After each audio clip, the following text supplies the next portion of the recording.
नमस्ते विद्यार्थी मित्रों, ऑनलाइन अभ्यासक्रम में आप सबका स्वागत है। हम बात कर रहे हैं विषय हिंदी की, जिनके अंतर्गत है लेखन विभाग। तो लेखन विभाग के अंतर्गत है निबंध लेखन। आप सभी जानते हैं हमें परीक्षा में निबंध लिखने के लिए पूछा जाता है और हम क्या करते हैं, जो विषय दिया गया है या तो निबंध जो है कई ऑप्शन दिए गए हैं, उनमें से हम कोई एक निबंध पसंद करते हैं और उन पर हम हमारे विचार प्रस्तुत करते हैं। तो यह जो निबंध लेखन है, आखिर यह निबंध लेखन क्या है, या तो निबंध कितने प्रकार के हैं, या तो हमने जो निबंध पसंद किया है लिखने के लिए, उस निबंध को लिखते समय हमें कौन कौन सी बातों को ध्यान में रखना चाहिए, इन सभी बातों की चर्चा आज हम इस वीडियो के माध्यम से करने वाले हैं।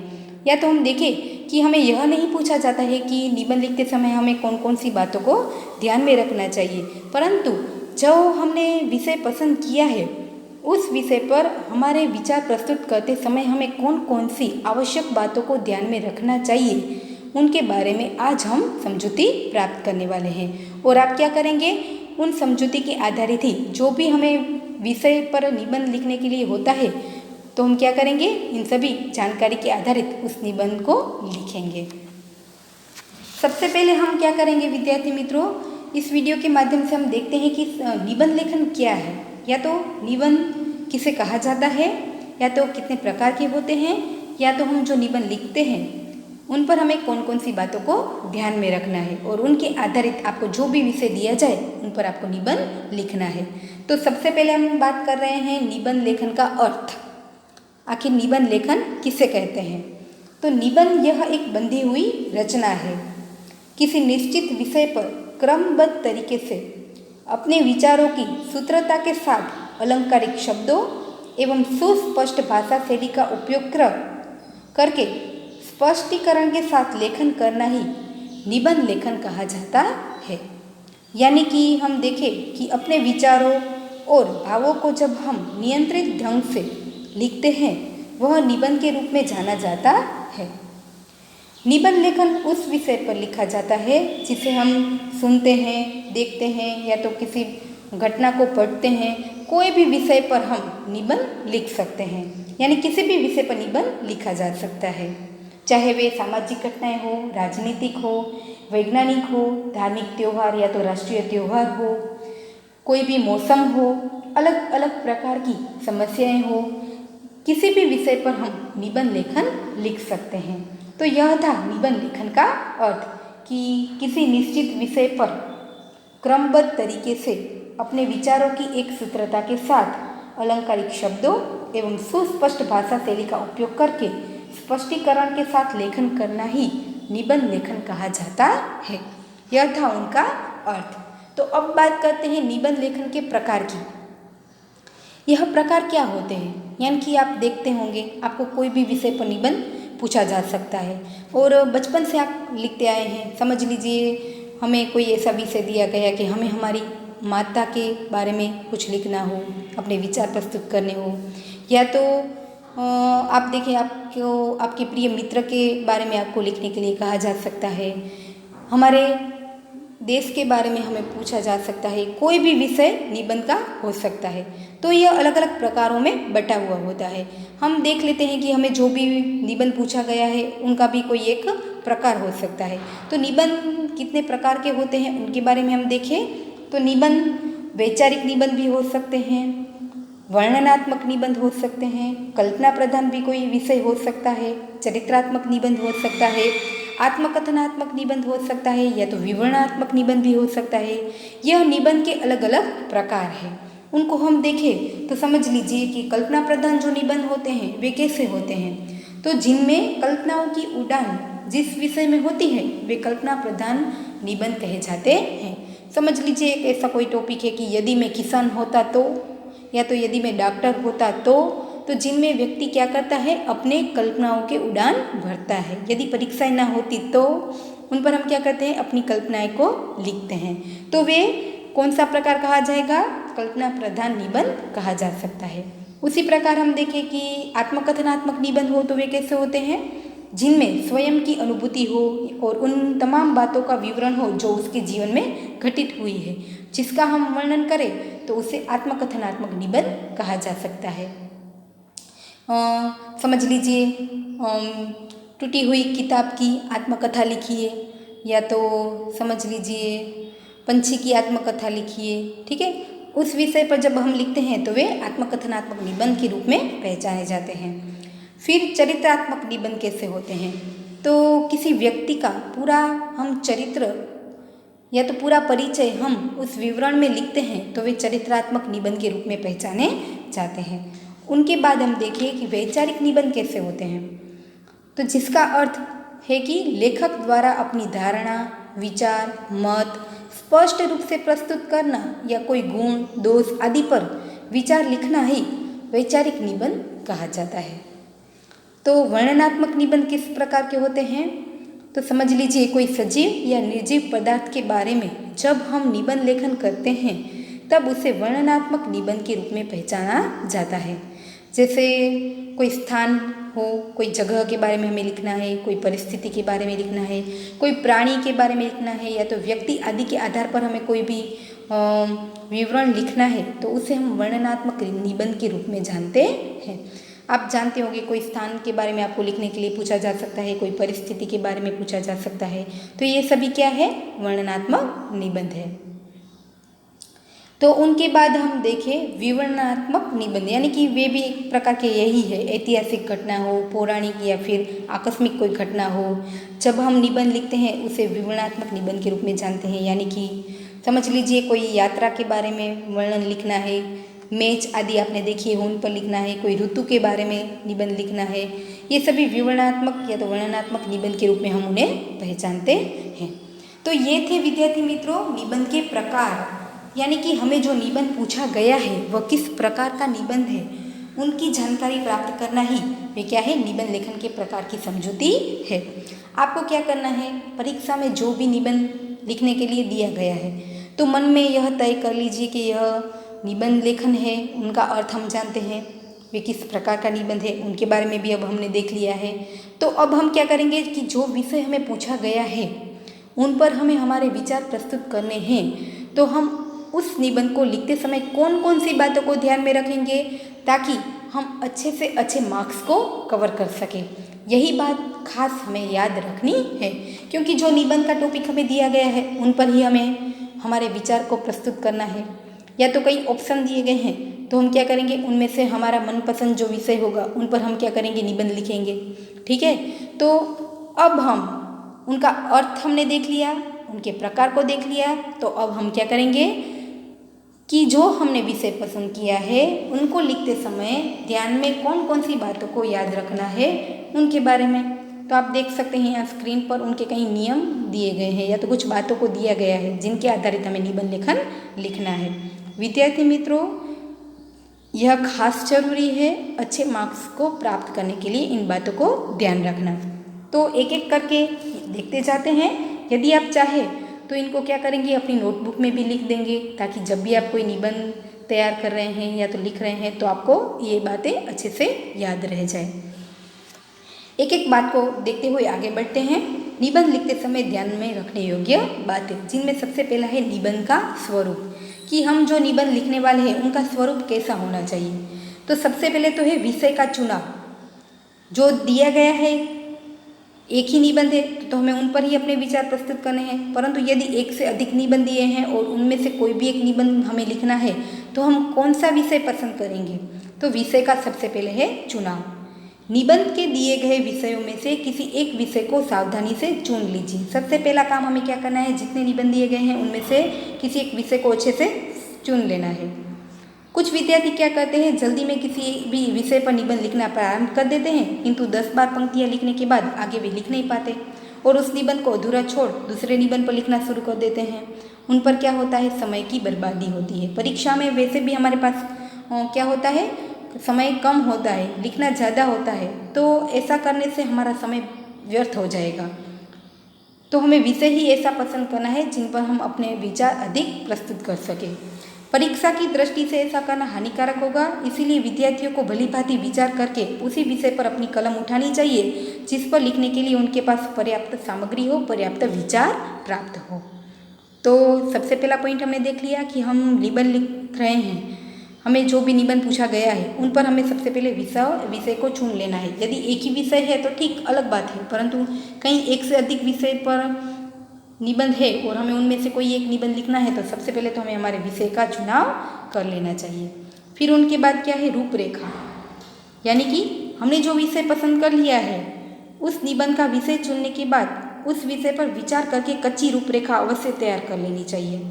रूपरेखा से निबंध की लंबाई का अंदाज लग जाएगा। यदि वह अधिक लंबी जान पड़े तो कम महत्व के मुद्दों को हमें छोड़ देना चाहिए। आप जानते होंगे हमें पेपर में कभी कभी कुछ मुद्दे दिए जाते हैं, उनके आधारित ही हमें क्या करना है, निबंध लिखना होता है। यदि कोई पॉइंट हमें नहीं दिए गए हैं तो क्या करना है, जो जरूरी लगे उन पॉइंट पर हमें लंबे विचार करने चाहिए। मार्क्स और समय के आधारित हमें निबंध लेखन करना चाहिए। पहले तो हमें कच्ची रूपरेखा बना लेनी चाहिए और जो जरूरी लगे उन मुद्दों पर हमें हमारे विचार प्रस्तुत करने चाहिए। उनके बाद है रूपरेखा का विस्तार। हमने जो पॉइंट हमारे दिमाग में बना लिए हैं निबंध के लिए, फिर हम क्या करेंगे, उनका विस्तार करेंगे। रूपरेखा भली भांति तैयार करने के बाद ही उसके मुद्दों का क्रमशः उचित विस्तार करना चाहिए। और उनके बाद है प्रारंभ या तो भूमिका। हमने जो निबंध पसंद किया है उनकी शुरुआत हम कैसे करेंगे, यानी कि प्रस्तावना किस तरह से बांधेंगे, निबंध की शुरुआत, निबंध लिखने की शुरुआत हम कैसे करेंगे उनके बारे में। तो निबंध का प्रारंभ कैसा होना चाहिए, सबसे पहले तो वे आकर्षक होना चाहिए, स्वाभाविक और संक्षिप्त होना चाहिए। अच्छा प्रारंभ आदि सफलता का द्योतक है, यानी हमने जो निबंध लेखन की शुरुआत ही अच्छी की होगी तो वे हमारा निबंध बहुत ही अच्छा लिखा जाएगा। प्रारंभ निबंध के विषय से संबंधित होना चाहिए। हम जो भी निबंध की शुरुआत करते हैं तो वह जो हमारा टॉपिक है उनके अनुरूप ही उनकी शुरुआत होनी चाहिए। तो अब आगे हम देखते हैं कि प्रारंभ और उनकी भूमिका हम किस प्रकार बना सकते हैं। तो इन सभी बातों के आधारित हम निबंध लेखन की शुरुआत कर सकते हैं, जैसे विषय की व्याख्या देकर, हमारा जो भी विषय है निबंध का उनकी व्याख्या देकर हम निबंध की शुरुआत कर सकते हैं। विषय का महत्व स्पष्ट करते हुए हम शुरुआत कर सकते हैं। वर्तमान परिस्थिति की उस विषय के आधारित चर्चा करके हम शुरुआत कर सकते हैं। किसी संबंधित प्रसंग के उल्लेख से निबंध की शुरुआत की जा सकती है। किसी कहानी या छोटे संवाद के आधारित हम निबंध लेखन की शुरुआत कर सकते हैं। या तो किसी कहावत हो, कोई व्यक्ति की लोकोक्तियाँ हों तो उनको हम अवतरण के आधारित लिखकर भी हम उनकी शुरुआत कर सकते हैं। या किसी काव्य पंक्ति से भी हम निबंध लेखन की शुरुआत कर सकते हैं। इन सभी पॉइंट के आधारित हम निबंध लेखन की शुरुआत कर सकते हैं, परंतु बात यह ध्यान रखनी है कि उन सभी बात हमें विषय के अनुरूप होनी चाहिए। उनके बाद हम देखें, यह तो था निबंध लेखन का प्रारंभ, शुरुआत। अब बात करते हैं उनका मध्य। निबंध का मध्य भाग कैसा होना चाहिए, तो निबंध का यह भाग बहुत ही महत्वपूर्ण है, यानी कि निबंध का यह सबसे श्रेष्ठ भाग होता है, महत्वपूर्ण भाग होता है। इस भाग में विषय संबंधी महत्वपूर्ण बातों की चर्चा करनी चाहिए।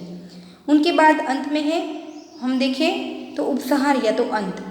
अच्छे निबंध का अंत भी प्रारंभ की तरह अत्यंत स्वाभाविक हो, छोटा यानी संक्षिप्त हो, स्पष्ट हो और आकर्षक और भावपूर्ण होना चाहिए। जितना प्रारंभ उनका, जितनी शुरुआत निबंध की अच्छी होगी उतना ही निबंध आगे अच्छे चलेगा और उनका अंत भी उतना ही स्पष्ट, आकर्षक और भावपूर्ण होना चाहिए। इसमें पूरे निबंध का निचोड़ आ भी जाना चाहिए। यह था उनका स्वरूप, प्रारंभ, मध्य और अंत। तो अब इन तीनों में लिखते समय हमें कौन कौन सी बातों को ध्यान में रखना चाहिए, उनके बारे में भी यहाँ कुछ विशेष बातें दी गई है, कुछ पॉइंट दिए गए हैं। उनको यदि हम एक बार देख लेते हैं तो हमें निबंध लिखते समय कोई समस्या नहीं होगी। देखते हैं, अच्छे निबंध में भिन्न भिन्न मुद्दों के लिए नया परिच्छेद होना चाहिए। आमतौर पर निबंध में कम से कम 4 परिच्छेद होने चाहिए।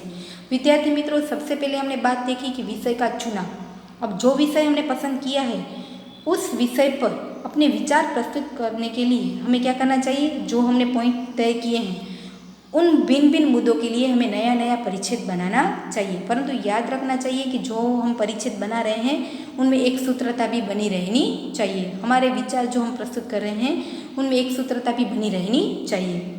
फिर है, एक परिच्छेद में एक ही विचार की चर्चा होनी चाहिए, परस्पर विरोधी विचारों को स्थान नहीं देना चाहिए।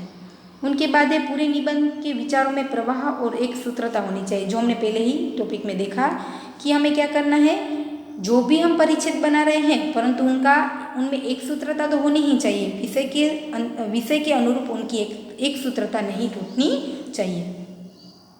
प्रत्येक विचार और परिच्छेद दूसरे विचार और परिच्छेद से संबंधित ही होने चाहिए।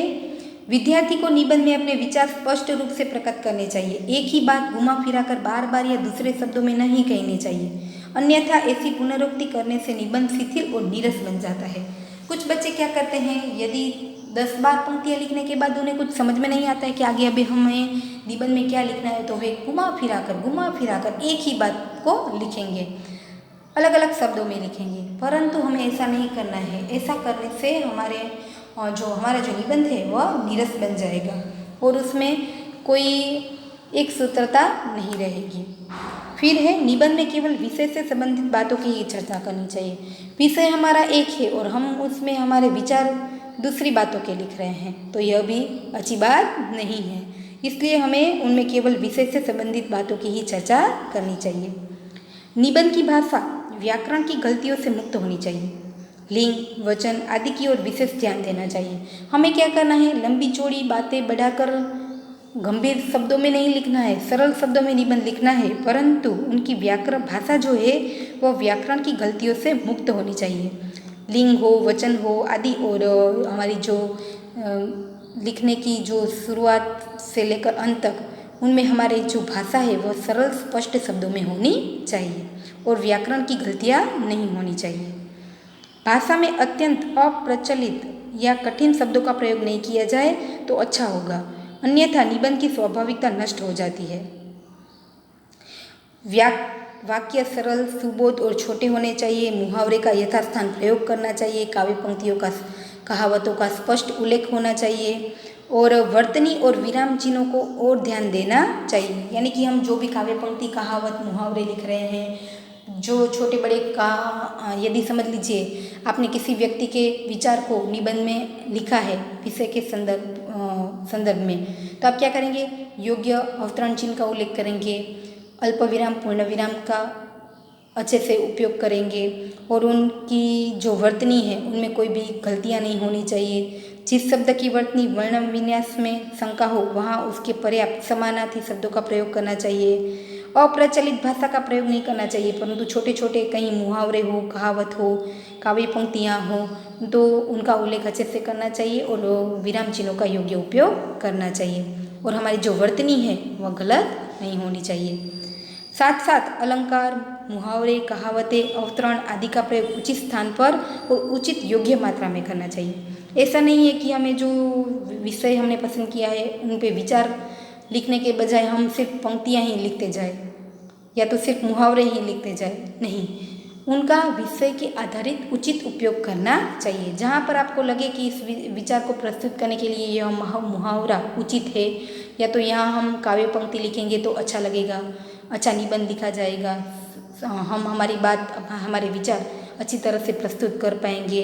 कहीं कहीं पर हम क्या करेंगे, कोई व्यक्ति के, कोई घटना के, कोई उदाहरण भी हम दे सकते हैं। समझ लीजिए कोई हमारा निबंध हो तो उनके लिए हम अलग अलग प्रकार के उदाहरण देकर भी उस विषय को अच्छे से समझा सकते हैं, तो उनका उचित उपयोग होना चाहिए। सिर्फ उदाहरण ही नहीं, सिर्फ काव्य पंक्तियाँ ही नहीं, सिर्फ मुहावरे ही नहीं, तो हमें विषय के अनुरूप सरल भाषा में उनको उचित उपयोग करना चाहिए, उनका उचित उपयोग करना चाहिए।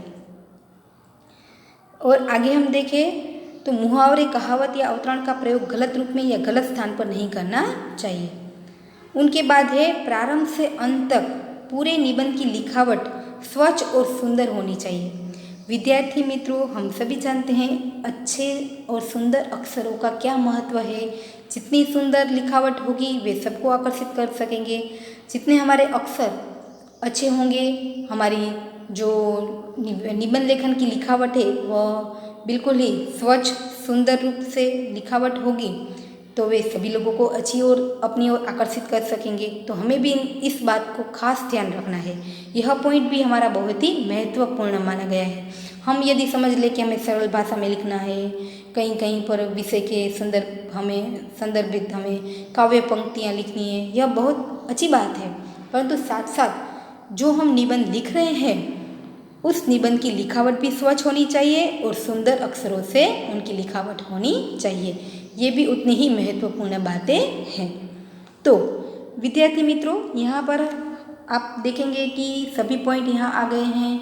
विषय का चुनाव, विषय लिखने के लिए उनका प्रारंभ, मध्य भाग, अंत भाग और शुरुआत से लेकर अंत तक हमें कौन कौन सी बातों को ध्यान में रखना चाहिए हमारे विचार निबंध में प्रस्तुत करने के लिए, तो उन सभी पॉइंट यहाँ पर दिए गए हैं। आप चाहे तो एक बार सभी पॉइंट क्या कर सकते हैं, लिख सकते हैं। आप देखेंगे यहाँ पर सभी पॉइंट दिए गए हैं। आप चाहे तो इनको एक बार अपनी नोटबुक में भी लिख लेंगे और निबंध लिखते समय खास इन बातों को ध्यान में रखना है। तो आपको यह समझा दिया गया है कि निबंध लेखन क्या होते हैं, उनका अर्थ क्या है, कितने प्रकार के निबंध होते हैं, या तो उनको लिखते समय हमें कौन कौन सी आवश्यक बातों को ध्यान में रखना चाहिए। इनकी समझूती अब आपने प्राप्त कर ली है। तो आपको जो भी विषय दिया जाए तो इन समझूती के आधारित विषय के अनुरूप निबंध लेखन लिखना है। तो यहाँ पर यह निबंध लेखन का जो हमारा यानी कि लेखन विभाग का एक पॉइंट निबंध लेखन है, वे यहाँ पर उनकी समझूती समाप्त होती है। अब आपको जो भी निबंध का विषय दिया जाए, इन समझूती के आधारित आप क्या करेंगे, अपनी नोटबुक में निबंध लिखेंगे। नमस्ते, थैंक यू।